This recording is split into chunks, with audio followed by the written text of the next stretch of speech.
सबसे पहले मैं YouTube फैमिली को नमस्कार करना चाहती हूँ।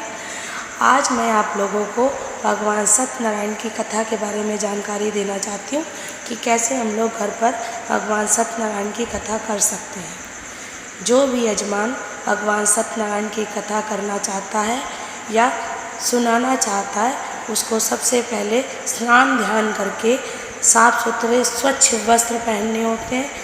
हाथ में पुष्प और जल लेकर ये संकल्प करना होता है कि वो भगवान सत्यनारायण की कथा सुन रहा है या सुना रहा है। जहाँ पर भी हमें भगवान सत्यनारायण की कथा करनी है, पहले उस स्थान को अच्छे से स्वच्छ करें, साफ करें और वहाँ पे थोड़ा सा गंगा जल छिड़कें।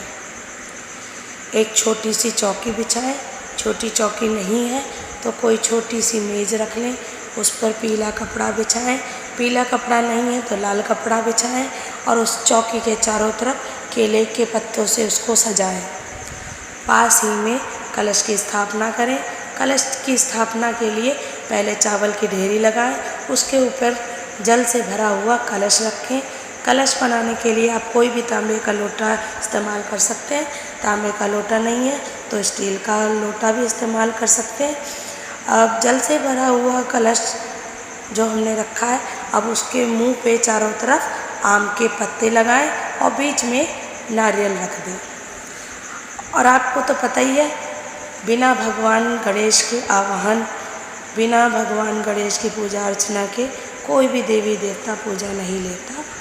तो इसके लिए सबसे पहले हम भगवान गणेश को नहलाएंगे, उनको टीका लगाएंगे, दूर्वा चढ़ाएंगे, फूल चढ़ाएंगे, फूल माला पहनाएंगे, घी का दिया जलाएंगे, धूप दीप करेंगे।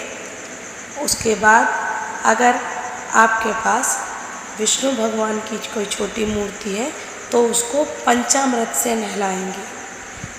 पंचामृत बनाने के लिए आप दूध, दही, घी, शहद और गंगा जल, इन पांचों को मिलाकर उस पंचामृत को तैयार करेंगे और उस पंचामृत से भगवान विष्णु को नहलाएंगे। अगर भगवान विष्णु की मूर्ति नहीं है तो कोई भी चित्र, कोई तस्वीर, उस पर पंचामृत छिड़क देंगे। फिर उसके बाद भगवान की मूर्ति को अच्छे से किसी स्वच्छ वस्त्र से साफ करेंगे और भगवान को टीका लगाएंगे। उनके माथे पे तुलसी का दल लगाएंगे, तुलसी का पत्ता लगाएंगे, पीले फूल चढ़ाएंगे, फूल माला पहनाएंगे, घी का दिया जलाएंगे, धूप दीप करेंगे, अगरबत्ती जलाएंगे। उसके बाद भगवान का प्रसाद तैयार करेंगे। भगवान का प्रसाद तैयार करने के लिए 1.25 पाव गेहूं के आटे में चीनी मिलाकर और उसमें केले के टुकड़े डाल के पंजीरी तैयारी की जाती है। और जो पंचामृत से हमने भगवान विष्णु को नहलाया है, उसी पंचामृत में तुलसी दल तोड़कर, और पंजीरी में भी तुलसी दल तोड़ लें क्योंकि बिना तुलसी के भगवान भोग नहीं लेते। अब जो हमने पंजीरी का प्रसाद तैयार किया है या जो पंचामृत का प्रसाद तैयार किया है, वो हम हाथ में लें या तो भगवान को भोग लगा दें।